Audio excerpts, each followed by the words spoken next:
Cancer is a serious disease, but can I catch it by playing basketball with my friend who has it? Of course I can't. I never played basketball.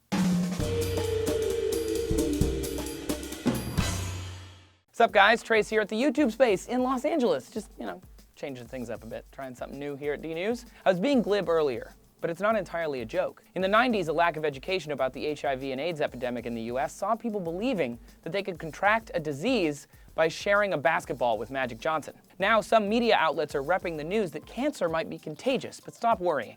In humans, cancer is definitely not contagious. In the 1970s, the humble clam created a wash of press when it was discovered that they were developing leukemia at a fantastic rate. Researchers from Columbia University suggested that it wasn't a virus causing cancer, but that the cancer itself was contagious, and they were right.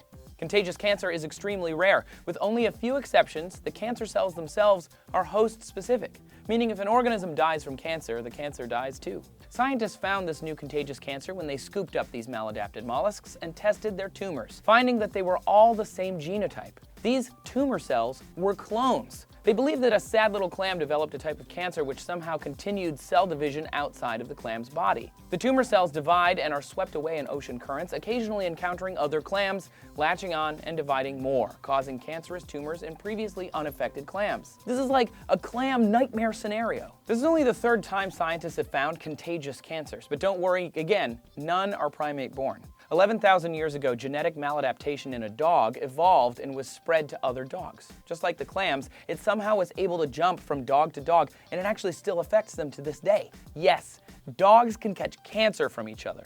Canine transmissible venereal tumor, or CTVT, was documented 200 years ago and has been seen on dogs in every continent. The cancer develops a cauliflower-shaped bleeding tumor on the dog's genitals. When the dogs mate or hump, the tumor spreads like an STI and infects the new host, eventually causing another tumor. Over the last 11,000 years, CTVT has evolved and lives as a parasite in the dog's body, eventually disappearing. But that is not the case for this second type of infectious cancer. Tasmanian devils, which are real, they are not just a cartoon, they don't even spin. Tasmanian devils catch cancer from their fellows when they bite each other in competition over food. Devil facial tumor disease, or DFTD, is an infectious cancer which has somehow evolved a cloaking device as described by National Geographic. The cancer cells lack a group of proteins which identify foreign cells to the immune system called MHC. Without those proteins, the immune system doesn't attack. The cancer takes hold, facial tumors develop, and they are so disfiguring and intense the animals can't eat, which eventually causes death. Cancer is an extraordinarily broad term for abnormal cell growth caused by unfortunate genetic mutations in cells. You can increase the likelihood of errors by exposure to radiation, smoking, stress, even obesity, viruses, or other carcinogens. But as of yet, there are no known contagious tumors in primates or humans, though bacteria like Helicobacter pylori can increase the chances of developing stomach cancer, and a few strains of HPV famously increase chances of cervical cancer, though they have a vaccine for that, so get vaccinated. But they are not contagious cancers. They just make conditions more favorable to develop cancer.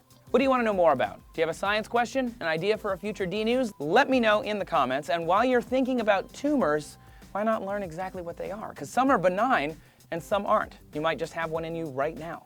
Julia lays it all out in this video. As the cells pile up, a tumor grows. If it grows big enough, it can harm nearby organs and tissues, or sometimes a part of the tumor can break off and take up residence in another part of the body, which is when cancer metastasizes. Thank you for watching DNews. Subscribe, like, we'll see you next time.